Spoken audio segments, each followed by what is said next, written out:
who was Norman Douty, and how does his book fit into this whole thing? Norman Douty was a person who had an interest in Adventism even before he wrote The Case for D.M. Canright. But he got to know Arthur White when he was doing research on Adventism. And then Arthur White was making statements about Canright that were very derogatory, just echoing. He said, "Oh, I have testimony from his secretary that Canright recanted and, repented, and that he said he was a lost man over and over and over again and only wished he could come back to Adventism, but knew he was a lost man." And I mean, all the crap that Kerry Johnson claimed.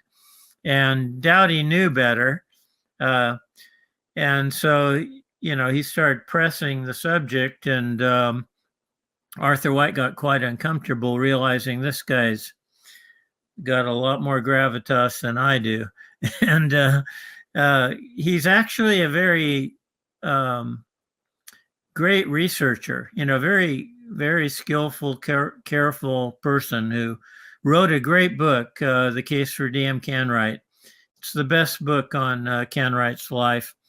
And it was just really well done. And he also documented, even though they were threatening him with a lawsuit if he mentioned Arthur's name or Carrie's name, he still referred to a woman claiming to be Canright's secretary and basically spilled the beans on her in a way where she couldn't sue him or something.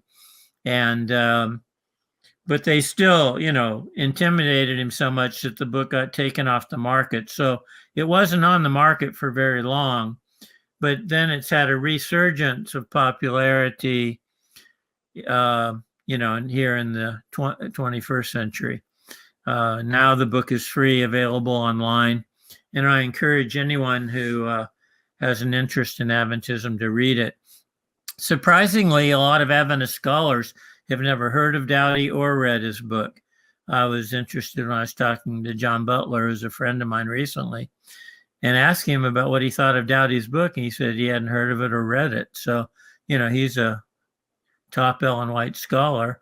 It just shows you how people get kind of focused in their areas of research. And just because a person has a PhD doesn't mean they know everything about that subject. It's simply not true. The more you focus in on a specific question, then you learn a lot about that one question, but you don't know everything about it, Yeah, and that was going to be my next question to you, because again, I don't think a good sample of this because I was just kind of a laity, etc. But for someone like you who worked in, academia, SDA academia, did you ever hear about Norman Douty? I never heard about him in any of my classes. I had numerous classes in Adventist history in my master's degree on that. At the seminary, at my undergraduate training, there was a great history department there. Douty's name was never mentioned. There is one footnote in Schwartz's book, Light Bearers to the Remnant, that just mentions Douty, but he was never mentioned in class. It's like Adventists are completely ignorant of who Douty is.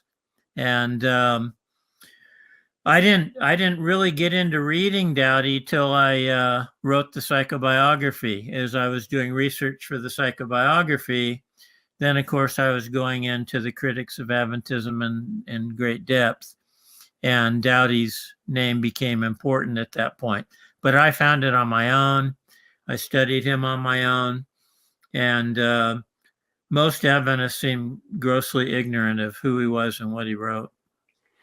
Why do you think that amongst the critics, he's a name that's not or hardly ever mentioned? Surely not like a Dale Ratzlaff, a Walter Ray, a Desmond Ford. Why is Douty the name that's only ever sprinkled in? So, for example, in Judd Lake's book, he mentions Douty's name and the name of Douty's book. He doesn't touch anything that Douty actually says in his book. Yet he does at least try to appeal to things Canright says, as we're going to see momentarily. Why do you think that is? Why do you think that they don't treat Douty the same way that they do Canright and the others? For the definite reason that Douty is not a direct threat to Ellen White the way most of the critics that they're worried about. I think one reason they're so worried about me and they're trying to silence me and censor me in every way they possibly can is because I was in Adventist academia for 24 years. I wrote the book Adventism for a New Generation, which was used as a textbook in Adventist colleges and universities for years. So, I'm a licensed psychologist. I have major academic works in history as well as theology. And so they're really threatened by that. If it's a Ratzliff, they'll say, oh, he was a high school teacher or something. But it's a lot harder for them to dismiss me. I have the goods on them a lot more. And I'm a researcher who has strong academic credentials and understand research more than probably any of them, because I'm trained in research at a level that none of them are trained in.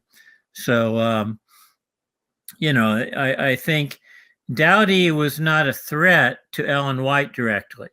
He was a threat to their attempt to discredit Canright, but they got his book off the market, so no Adventists even heard of him.